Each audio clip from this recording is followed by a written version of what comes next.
Bueno, amados hermanos, así pasamos al tiempo de la predicación de la palabra del Señor.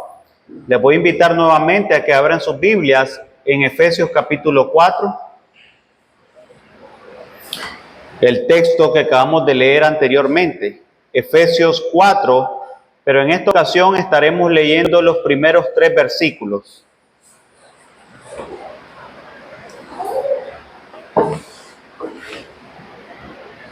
Efesios 4, del 1 al 3. Y estos textos, hermanos, solamente nos van a servir como una base del sermón de esta mañana. No voy a tratar de predicar de una manera expositiva. Solo va a servir como una base de lo que vamos a exponer hoy. Como tema o título del sermón, las cualidades para mantener una iglesia unida. Las cualidades para mantener una iglesia unida. Dice así la palabra del Señor. Yo pues, preso en el Señor, os ruego que andéis como es digno de la vocación con que fuisteis llamados, con toda humildad y mansedumbre, soportándoos con paciencia los unos a los otros en amor, solícitos en guardar la unidad del Espíritu en el vínculo de la paz. Amados hermanos, como creyentes en Jesucristo, no estamos destinados a vivir una vida cristiana en aislamiento o siendo autónomos o independientes los unos de los otros, sino que somos adheridos a un cuerpo donde debemos depender los unos de los otros, o sea, debemos de ser interdependientes. Y esto para que el cuerpo, hermanos, pueda funcionar de una manera correcta. ¿Se imaginan? Nuestros cuerpos están compuestos de miembros, ¿verdad? Brazo, pierna, ojos, etcétera. Si nuestros miembros no fueran interdependientes, dependientes uno del otro, y cada quien trabajar, hermanos, por su propia cuenta, créanme de que nuestro cuerpo no podría funcionar correctamente. No podrían. La cabeza comanda el cuerpo, pero el cuerpo trabaja de una manera interdependiente. Es a eso a lo que me refiero. No por su propia cuenta. Para que esto pueda llevarse a cabo con exactitud, o sea, que el cuerpo, hermanos, pueda trabajar de una manera correcta, es indispensable que ese cuerpo pueda mantenerse unido, ¿verdad? Los miembros tienen que estar adheridos al cuerpo. Si un miembro del cuerpo está fuera del cuerpo, es lógico de que ese miembro no tiene vida, hermano. Alguien bien ha dicho de que la iglesia es un cuerpo, no un banco de órganos. Un miembro del cuerpo, un brazo, no puede estar fuera del cuerpo, hermano, porque si no, no tiene vida, es ilógico, está sin vida, no sirve, no tiene ningún funcionamiento porque está fuera de ese cuerpo. Los miembros sirven cuando están adheridos, unidos a ese cuerpo y están desarrollando el rol por el cual se encuentran en el cuerpo. Para algo tienen que funcionar. Y es por esta razón que la unidad de la iglesia es vital, hermanos, para su perseverancia. Y es vital también para que nuestro propio testimonio delante de los incrédulos no sea pisoteado también. En la oración conocida como la oración del Padre Nuestro, Juan capítulo 17, en la oración conocida como la oración sacerdotal, Juan capítulo 17, ¿recuerdan ustedes cuál fue la petición de Jesucristo hacia el Padre? Cristo le pidió al Padre que la iglesia, su cuerpo, fuera uno, estuviera en unidad y que presentara el propio carácter de Dios, ya que Dios es uno y está en unidad, Él, el Padre, con el Hijo. Juan 17:21 dice, para que todos sean uno, como tú, Padre, estás en mí y yo en ti, que también ellos estén en nosotros, para que el mundo crea que tú me enviaste. ¿Vieron, hermanos, por qué la iglesia debe preservar en la unidad? Para que el mundo crea que el Padre envió a Jesucristo. Para que nosotros demos testimonio de aquel que ha venido al mundo. Nosotros debemos dar testimonio de que Cristo reina en nuestras vidas. Pero se imaginan a una iglesia que no preserva la unidad, que solo se encuentra en división, en contienda, en pleito. ¿Estará esta reflejando el carácter de Jesucristo? Pero, ¿cómo sabemos cuando estamos siendo llamados a luchar por la unidad de la iglesia y cuando estamos siendo llamados también a luchar por la fe que una vez nos fue entregada a todos nosotros, a todos los santos? ¿Cómo? Debido, hermano, a que nosotros, la iglesia, debemos desplegar la gloria de Dios y su sabiduría.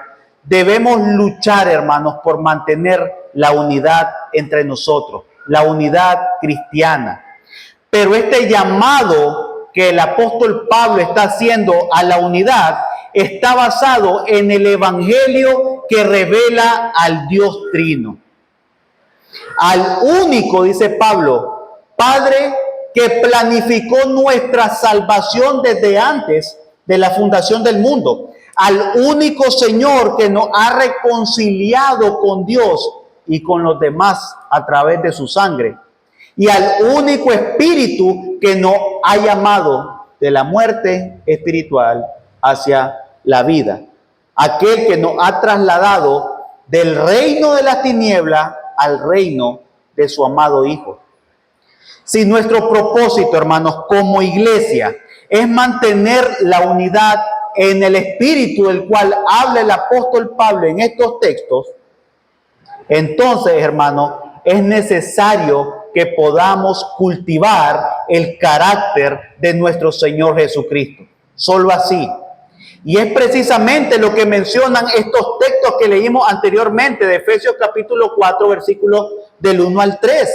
El apóstol Pablo resalta al menos 5 cualidades en estos versículos que son necesarias para mantener la unidad en la iglesia en tiempos de conflicto.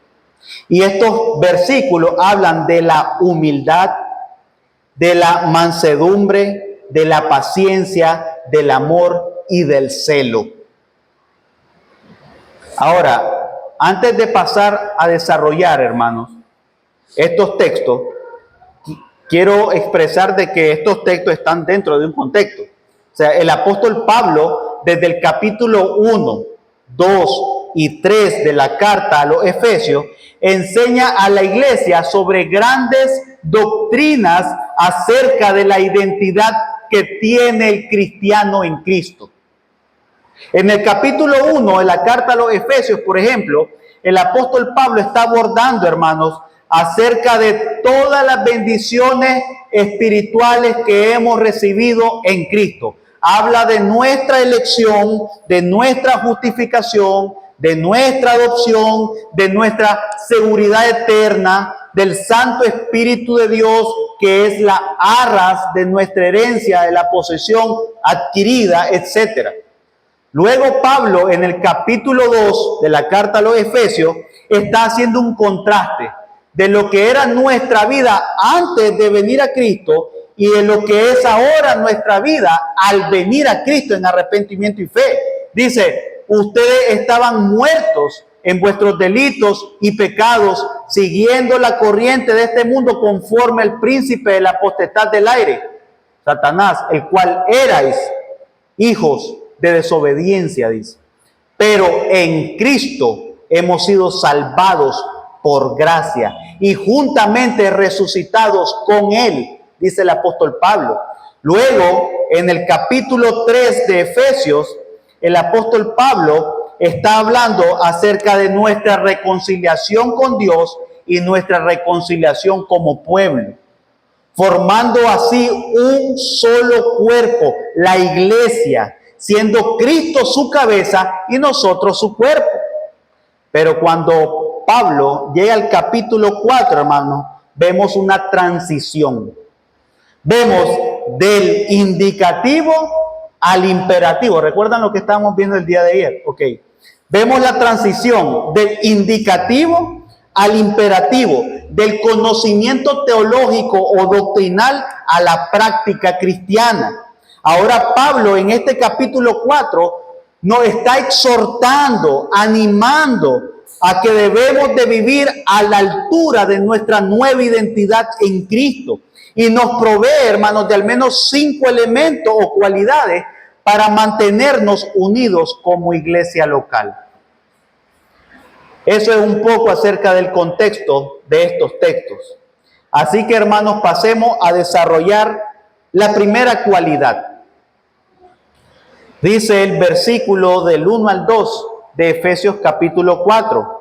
Yo pues, dice Pablo, preso en el Señor, os ruego que andéis como es digno de la vocación con que fuiste llamado. Vean cómo el apóstol Pablo inicia con un imperativo. Os ruego que anden como es digno de la vocación con que fuiste llamados, con toda humildad. De manera, hermanos, que la primer cualidad que el apóstol Pablo nos muestra para preservar la unidad entre nosotros es la humildad. Con toda humildad, dice Pablo. Entonces, hermanos, lo primero que debemos de entender es que esta primera cualidad que el apóstol Pablo habla acerca de la humildad, también puede existir una falsa humildad. Es lo primero que debemos de entender. Y esa falsa humildad, hermanos, la presentan las personas que son egocéntricas. ¿Y saben lo que es egocéntrico? Bueno, egocéntrico es cuando nos referimos a la tendencia de que una persona trata de referirlo todo hacia sí misma. Eso es ser egocéntrico. Una persona que trata de referir todo lo que pasa hacia sí misma. Es aquella persona que coloca sus pensamientos, sus emociones y sus decisiones como lo más importante en cualquier situación. Es una persona que le gusta ser el centro de atención. Eso es una persona egocéntrica y está unida a la falsa humildad. Entonces, hermano, la falsa humildad hace que una persona parezca y suena humilde. Y nosotros como creyentes podemos llegar a caer en ese pecado, en parecer personas que aparentan una vida piadosa, humilde, y son excelentes a orar de una manera, hermano, que cualquiera podría decir, qué hombre de Dios, ¿cómo es? ¿Recuerdan a los fariseos? Que les encantaba ir a las esquinas de las comunidades, de las plazas, y les encantaba orar. Y decía el mismo Cristo, creen esto que por su palabrería serán escuchados. ¿Ya? Esas son personas egocéntricas. Les encanta que las demás personas la atiendan, la escuchen, les den la razón. ¿Ya? Entonces, tengamos cuidado, hermanos, con esa falsa humildad. ¿Ya? Pero realmente, hermanos, lo que por dentro refleja a estas personas con falsa humildad es un corazón lleno de orgullo. Así que la falsa humildad está arraigada con lo egocéntrico y con el orgullo. Pablo, por ejemplo, en Colosenses 2:23, concluye su crítica a los mandatos, restricciones y enseñanzas impuestas por el hombre, afirmando esto. Dice Colosenses 2:23, tienen sin duda apariencia de sabiduría, con su afectada devoción, falsa humildad y severo trato del cuerpo, pero nada sirve de esto frente a los apetitos de la carne. O sea, dice el apóstol Pablo, ellos pueden aparentar una aparente devoción, pero que realmente es una falsa humildad. Pueden tener un trato severo con el cuerpo, flagelarse, etcétera, pero nada de esto sirve con los apetitos de la carne. Solo es algo externo. No podemos luchar contra el cuerpo, contra la carne, contra nuestra naturaleza pecaminosa. Entonces, ¿qué es la humildad? ¿Cómo tratamos de definir la humildad si existe una falsa humildad? Bueno, esta palabra humildad que utiliza el apóstol Pablo para referirse con toda humildad se deriva de la palabra griega tapeinos y vean lo que significa. Es la cualidad de tener una mentalidad humilde, es algo interno. Tener una opinión humilde de sí misma. Es decir, es tener un bajo concepto de sí mismo. Es un sentido de pequeñez. Es la palabra griega que quiere apuntar acá como humildad. Y lo más interesante de esto, hermanos, es que esta palabra que utiliza el apóstol Pablo acá, por lo general, hermanos, la connotación que trata de llevar es como de un animal. Es como de un animal manso. Es un animal que está al servicio de su amo, al servicio de los demás. Por lo general esta palabra es utilizada para referirse dentro de ese contexto. Y esta cualidad, hermanos, lo que el apóstol Pablo trata de enseñarnos es que los creyentes, hermanos, deben de ser humildes en toda su manera de vivir, en toda su manera de pensar, en toda su manera de actuar, en toda su manera de hablar y de relacionarse junto con sus hermanos. Deben de ser humildes, no orgullosos, no altivos, sino todo lo contrario. Aprender con un corazón que gira o que apunta a la humildad. Mis amados hermanos, la verdadera humildad nos lleva a vivir una vida en completa dependencia del Señor. En completa dependencia. Así como un siervo que es esclavo de su amo y está en dependencia de lo que el amo pueda brindarle. La connotación de esta palabra humildad lo que transmite es eso, que el creyente debe de estar al servicio de su amo, al servicio del Señor, en total dependencia de Él y no creerse más, no tener un alto concepto de lo que Él puede tener de sí mismo. Entonces, humildad, hermano, en primer lugar, tiene que ver con no pensar en ti mismo como superior a los demás. Eso es la humildad. No tener un concepto de sí mismo o pensar de sí mismo como superior a los demás. No. Es lo opuesto, hermano. La verdadera humildad, entonces, está arraigada en un pensamiento correcto de Dios y de lo que somos nosotros mismos. Una persona humilde, hermanos, es aquella que reconoce sus debilidades, es aquella que reconoce sus pecados, es aquella que reconoce que no debe tener un alto concepto de sí misma, ni poder estar por encima de los demás, sino estar por debajo de los demás, comportarse como que los demás son superiores a nosotros. La humildad siempre está ligada al servicio de los demás. Hermanos, si todo tu mundo gira alrededor de ti, eres orgulloso. Eres orgulloso. Pero en vez de esto, hermanos, debemos tener el mismo sentir que tuvo Cristo, quien siendo el Hijo de Dios, se humilló a sí mismo, tomando nuestra humanidad y se convirtió en un siervo para morir en una cruz por nuestros pecados, por pecadores como nosotros, para podernos reconciliarnos con Dios el Padre. Dios se opone al orgulloso, hermano, pero exalta al que es humilde.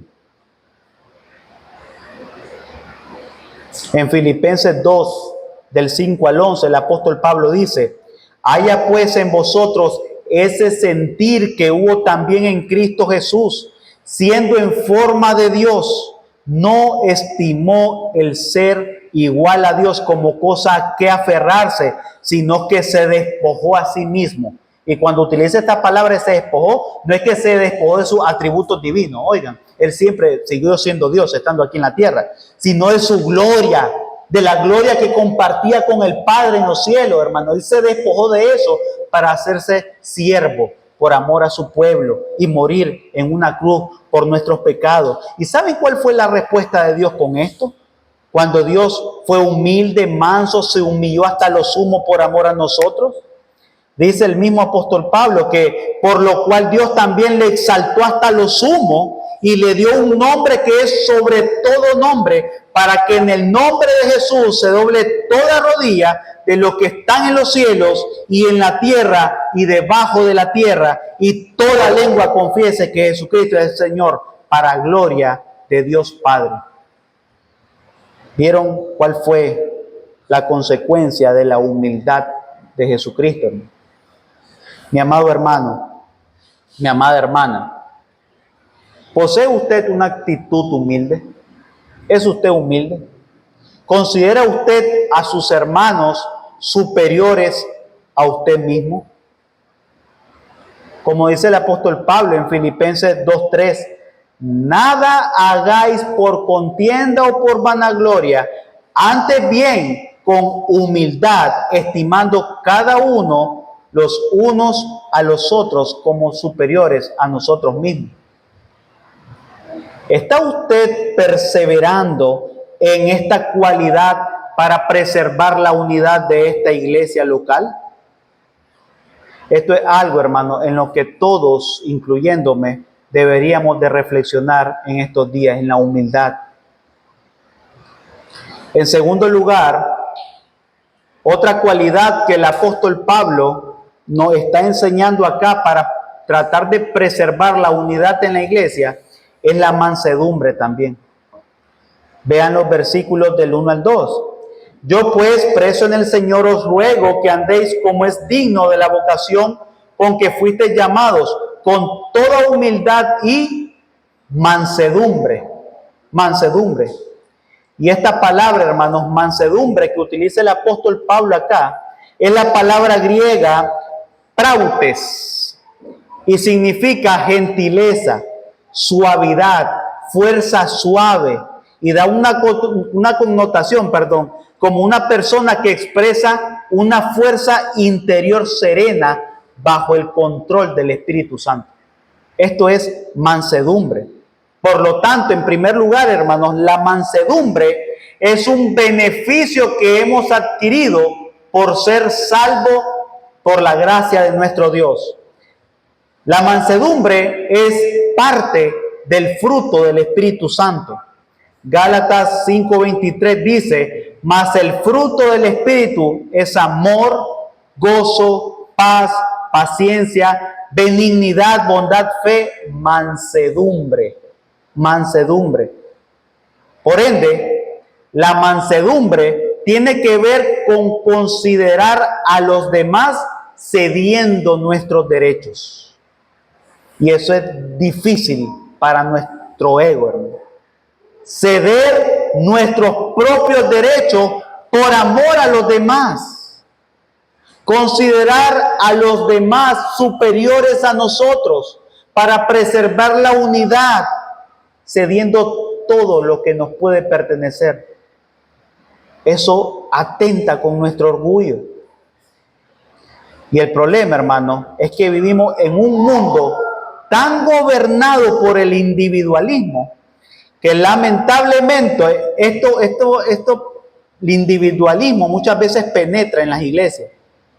Muchas personas piensan solo en sí mismas, en su escasez, piensan solamente en lo que pueden lograr por ellos mismos, en su bienestar, en su zona de confort. Pero lo cierto es que la palabra del Señor nos manda también a velar por los demás, por sus necesidades, por lo que lo afecta, como un cuerpo que afecta a un miembro, afecta a todo el cuerpo. Aquellos que profesan, hermanos, ser creyentes, muchas veces tienen una actitud grosera con quienes tienen diferencias. A experiencia propia, hermano. Muchas veces tenemos actitudes groseras, tendemos por nuestra naturaleza pecaminosa a tener actitudes fuertes con otros hermanos porque no piensan igual a mí, porque no piensan como nosotros, porque no actúan como nosotros. Y comenzamos a ser indiferentes con ellos, a ser groseros con ellos. Eso no es ser manso de ninguna manera. Otros hermanos llegan al punto de que cualquier conflicto en el que se encuentren con algún hermano en la iglesia, comienzan a llevarlo a tal extremo de que me voy de la iglesia. ¿Nunca han tenido esa experiencia? Me voy de la iglesia. El hermano me quedó viendo mal, el hermano dijo algo mal de mí, comenzó a hablar a mi espalda, entonces me voy de la iglesia. Eso no es una actitud de manso, hermano, con mansedumbre. Si nosotros somos una familia que vamos a estar enfocados a preservar la unidad. Pero es una realidad, hermano, que mientras estemos en este cuerpo pecaminoso, vamos a tener confrontaciones, vamos a tener conflictos, como cualquier familia en cualquier lugar lo tiene. Esta no es una iglesia perfecta, no existe la familia perfecta. Vamos a tener que soportarnos los unos a los otros en diferentes ocasiones, pero no por esta razón voy a decir me voy de la iglesia. En todos lados se alaba a Dios. ¿Cuál es el compromiso que usted tiene con esta iglesia local? Como miembro de la iglesia, hermano, es preservar la unidad, ser manso con los demás. Y cuando un hermano pueda fallarnos al otro, hermano, no tenga la misma actitud del hermano. Sé manso, sé humilde. Espera en el Señor con paciencia. Y tarde o temprano se arreglarán las cosas. Pero aquella persona que trata de irse de la iglesia por cualquier conflicto en el que se pueda haber involucrado, hermano, no tiene un amor por preservar la unidad en la iglesia. Hoy existen muchos cristianos que son de cristal, hermano. Cualquier exhortación, lo más mínimo que puede existir, se ofenden. Todo cree que es apuntado a ellos. Y es por el mismo ego que ellos tienen, hermano, que creen que todo el mundo gira alrededor de ellos. No podemos nosotros como creyentes, hermanos, transmitir el carácter manso que tuvo Jesucristo si realmente, hermanos, no estamos teniendo esa mansedumbre con los demás hermanos. Si Dios nos ha puesto en un cuerpo donde todos, de cierta manera, podemos pensar distinto, es para que podamos, hermanos, perseverar en la mansedumbre. ¿Cómo podríamos nosotros perseverar en esta cualidad si todos pensamos igual? Si todos nos llevamos bien, si no tenemos ningún problema. ¿Cómo podríamos desarrollar este carácter, hermano? No podríamos. ¿Se imaginan, hermanos, cuántos conflictos podríamos evitar si respondiéramos con una respuesta mansa? Cuando alguien nos ataca, cuando alguien trata de dañarnos. Y yo sé que eso es algo difícil, hermano, porque muchas veces recae en tu corazón y duele. Muchas veces podemos tener enojo, hasta ira por dentro. Y no es malo enojarse. El problema es poner el sol sobre vuestro enojo. dejarnos guiar por nuestra ira. Ese es el problema. ¿Saben cuántos problemas nos evitaríamos si realmente respondiéramos a los demás con una actitud mansa? Nos ahorraríamos muchos problemas, hermanos, muchos. Esta palabra, hermanos, mansedumbre, que el apóstol Pablo utiliza acá, muchas veces se utiliza para referirse a un animal que había sido domesticado también. De manera que un creyente manso es un creyente que tiene todas sus emociones, todos sus impulsos y todos sus instintos bajo control. Esa es la connotación que Pablo está utilizando con esta palabra. Alguien manso. En pocas palabras, es alguien que posee dominio propio. Una persona mansa es alguien que tiene, hermanos, la cualidad de controlarse a sí mismo en situaciones difíciles. Es fácil como ser humano estallar ante situaciones adversas. Es fácil. Muchas veces estallamos en llanto cuando no sabemos qué hacer. Muchas veces estallamos en enojo, en ira, cuando alguien nos ataca. Sea en nuestro trabajo, en nuestro hogar, en la iglesia. Pero ¿quién de ustedes tienen el control de dominar sus propias emociones, sus propios pensamientos, su propia lengua y actuar con mansedumbre? ¿Quién? Debemos demostrar cada vez más, hermanos, el carácter manso de Jesucristo. Muchas veces, por este mundo tan machista en el cual nos encontramos, creemos que ser manso es ser alguien débil, es ser alguien sin fortaleza, sin hombría, dicen algunos. Yo no puedo ser manso porque yo soy hombre, yo soy fuerte, yo tengo que mostrar carácter, dicen algunos. ¿Lo han escuchado ustedes? Yo era uno. No puedo actuar con una manera mansa porque me vería muy débil, me vería afeminado. No, hermano, no es así, no es así. Manso, ser manso es aquel que realmente es fuerte, es aquel que realmente es hombre, es aquel que no es dominado por sus pasiones, es aquel que no es dominado por su enojo, por su ira, por su descontrol, es aquel que tiene una postura rígida y formal en medio de las dificultades. Eso es ser hombre, hermano. Eso es ser hombre, manso, como nuestro Señor Jesucristo. Jesucristo, hermano, es aquel que apunta a la masculinidad y a la hombría que todo hombre cristiano debería de ser. Aquel que fue manso y humilde de corazón. Aquel que lo insultaron, que lo vituperaron, que lo latigaron, que lo injuriaron, que lo calumniaron, y en medio de todo eso él no actuó como las demás personas. Él tuvo una posición mansa y humilde ante las circunstancias adversas. Así deberíamos nosotros también de actuar como creyentes, hermano. Nosotros como pastores muchas veces debemos exhortar con dureza a los hermanos. Es una realidad. Cuando estos persisten en pecado, en una falta de arrepentimiento, los pastores tienen que exhortar con dureza, con firmeza. Pero ¿saben qué, hermano? ¿Saben por qué? Por el mismo amor a los hermanos. Pero al final nosotros no tenemos ese poder para traer de vuelta al hermano. Ese poder lo tiene Dios. Ese poder lo tiene Dios. Pero hermano, en medio de eso, la dureza no es nuestro método preferido. ¿Oyeron eso? La dureza no es nuestro método preferido, sino que debemos de caracterizarnos en exhortar con mansedumbre, dice el apóstol Pablo, por ejemplo.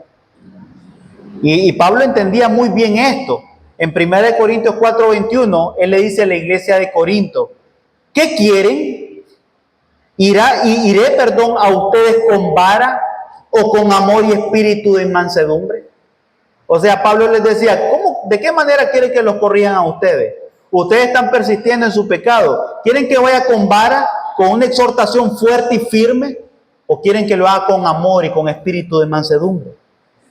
Muchas veces como pastores debemos de caracterizarnos, por la mansedumbre, incluso, hermanos, a aquellos que traman atentar en contra de nuestra propia reputación. Actuar con mansedumbre, presentar el carácter de Jesucristo. Pero la mansedumbre, hermanos, también es necesaria cuando las personas pronuncian palabras hirientes contra nosotros y escuchándolas permanecemos en silencio para no herir de la manera que nos han herido a nosotros. Para eso también es importante la mansedumbre. Yo les quiero preguntar algo, hermano. ¿Alguna vez ustedes han sido ofendidos con acciones o insultos que atentan en contra de su propia dignidad? Pues aquí está la respuesta bíblica. ¿A qué hacer en medio de estas situaciones? Primera de Pedro 2, versículo 23 dice: ¿y quién, refiriéndose a Jesús, cuando le maldecía, no respondía con maldición? Cuando padecía, no amenazaba, sino que encomendando la causa al que juzga justamente, Dios. Cuando usted puedan injuriarlo, calumniarlo, hablar mal de usted, en contra de usted, a sus espaldas, hermanos, ¿saben cuál es la posición que nosotros debemos de tener? Encomendarnos a aquel que juzga justamente, a Dios. En tercer lugar, hermanos, la tercera cualidad que el apóstol Pablo también habla en estos textos es la paciencia, y es algo también difícil de desarrollar, la paciencia. Dice la segunda parte del versículo 2 de su Biblia: soportándoos con paciencia los unos a los otros en amor. Esta palabra, hermanos, paciencia, que utiliza Pablo acá, es la palabra griega macrotumia, y significa longanimidad, de algo extenso, largo, tolerancia y muchas veces un tiempo largo sufrido. Eso es lo que significa la palabra paciencia. Y es la cualidad que posee una persona de tener una larga espera y sufrida antes de expresar una fuerza. Una fuerza. Es la virtud, hermanos, de tolerar con amor a los demás. Eso es la paciencia.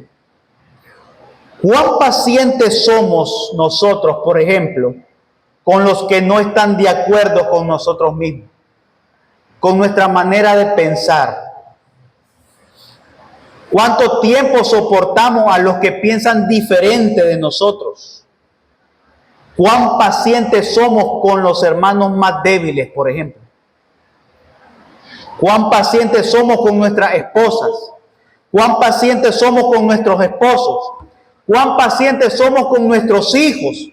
¿O cuán pacientes somos con nuestros propios hermanos en la fe cuando caen por su debilidad? ¿Cuán pacientes somos?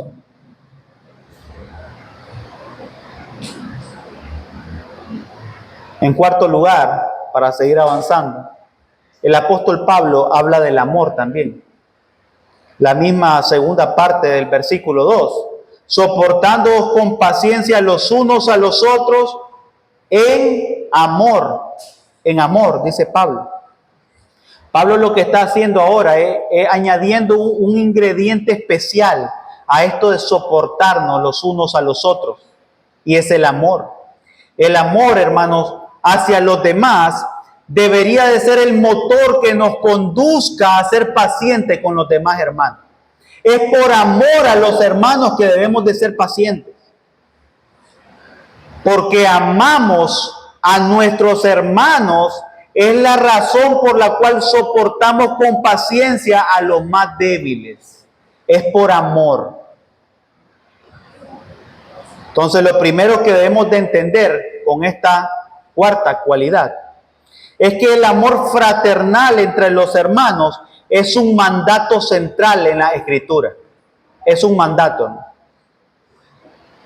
Y es importante recalcar entonces que este amor no se basa tampoco en sentimientos pasajeros o emociones pasajeras, sino en la fe compartida en Jesucristo y en la obra redentora de Dios. En eso se basa el amor.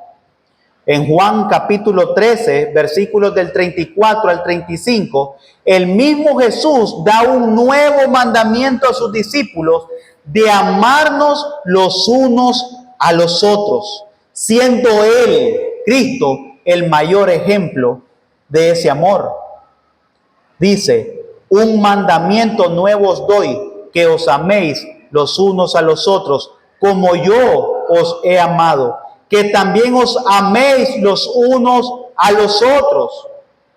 En esto dice, conocerán todos que sois mis discípulos. ¿En qué? En que sabes de teología, en que eres un experto en doctrina. No. ¿Sabes cómo puedes darte cuenta que realmente eres un verdadero discípulo de Cristo? Si perseveras en el amor los unos a los otros. En eso puedes darte cuenta que eres un verdadero discípulo de Cristo. Lo que Cristo, hermano, está diciendo acá es que una de las características de un verdadero creyente es el amor hacia su hermano. Eso es lo que Cristo está diciendo acá. ¿Está usted amando a los demás? ¿Está usted amando con un amor sincero y fraternal a sus hermanos? Demuestra con tus palabras, con tu tiempo, con tus recursos, con tu hecho, con tu paciencia que amas a tus hermanos. En segundo lugar, el amor también es una característica de que hemos nacido verdaderamente de nuevo. Es una característica, hermano, de que hemos nacido de nuevo. El amor. ¿Saben por qué? Porque el amor es parte de la esencia de Dios, de su atributo. Dios es amor. El amar a los hermanos es una evidencia de que le amamos a Él, de que amamos a Dios. ¿Tú amas a Dios? ¿Usted, amado hermano, realmente ama a Dios? Si usted ama a Dios, por consiguiente, también debe de amar a sus hermanos. Eso es lo que dice el apóstol Juan.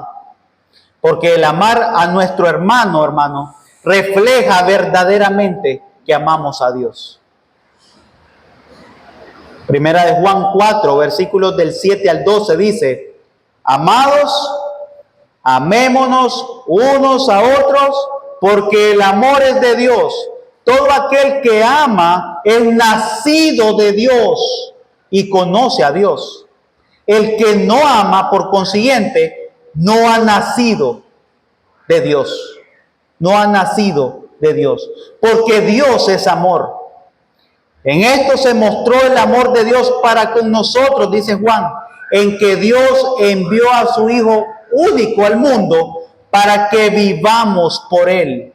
En esto consiste el amor, no en que nosotros hayamos amado a Dios, sino que Él nos amó primero y envió a su Hijo en propiciación por nuestros pecados.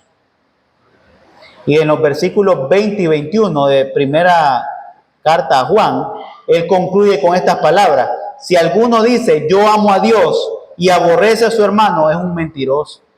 Es un mentiroso. Pues el que no ama a su hermano, a quien ha visto, ¿cómo puede amar a Dios a quien no ha visto? Y nosotros, dice Juan, tenemos este mandato de Él: el que ama a Dios, ame también a su hermano. ¿Usted ama a su hermano? Sí, yo amo a mis hermanos. ¿Realmente, hermano, ama a su hermano? ¿Lo está reflejando externamente con sus acciones? ¿Llama a usted a sus hermanos entre semana para saber cómo están? Si le ha pasado algo, si tienen alguna necesidad. ¿Se preocupa usted por sus hermanos realmente? ¿O solo son cristianos domingueros? Aquellos que hasta que se reúnen los domingos en la iglesia, entonces yo velo por mi hermano. En 3 semanas ni me acuerdo. ¿Realmente refleja usted ese amor por sus hermanos? Aquellos que aman a Dios, aman a sus hijos. Y en último lugar, hermano, pero no menos importante, el apóstol Pablo nos presenta otra cualidad y es el celo. El celo. Pero no es el celo que comúnmente nosotros conocemos por nuestros pecados, ¿verdad? No es ese celo. Pablo habla de que debemos de mantener celosamente la unidad del Espíritu. Versículo 3. Solícitos en guardar la unidad en el Espíritu, en el vínculo de la paz. Solícitos, prestos. Como creyentes unidos, hermanos, a un cuerpo local, es nuestro deber preservar con toda diligencia y con toda perseverancia la unidad del Espíritu entre nosotros. Tanto del ataque interno como del ataque externo, del enemigo, del mundo, de Satanás, hasta de nosotros mismos, hermano. Es nuestra responsabilidad, con diligencia, preservar la unidad de cualquier tipo de ataque, hermano. Y cuando hablamos de unidad del Espíritu, nos referimos a la conexión espiritual que une a todos los creyentes en Cristo. Hay una conexión espiritual por medio de la fe. Esta unidad no es simplemente una falta de conflicto o una mera conformidad externa, hermano. Eso no es ser unido. ¿Ya? Estar unido, escuchen muy bien esto, estar unido no implica de que nunca vamos a tener conflicto. No estoy diciendo eso. De que preservar la unidad es que no hay conflicto. ¿Saben por qué? Porque en muchas iglesias no hay conflictos, hermanos, pero eso no quiere decir que realmente estén verdaderamente unidos. Hay iglesias, hermano, que usted llega el domingo, terminando el culto, nos vemos, hermanos, los amamos y todos se van para su casa. No hay conflicto. No hay conflicto. ¿Saben por qué? Porque no hay comunión. Pero cuando comenzamos a tener comunión los unos a los otros y vemos nuestras fallas, nuestras debilidades, nuestra impaciencia, ahí es donde vienen los conflictos. Cuando comenzamos a conocernos profundamente a cada uno de nosotros. Comenzamos ya a hablar del hermano. El hermano tiene tantas fallas y todos tenemos fallas.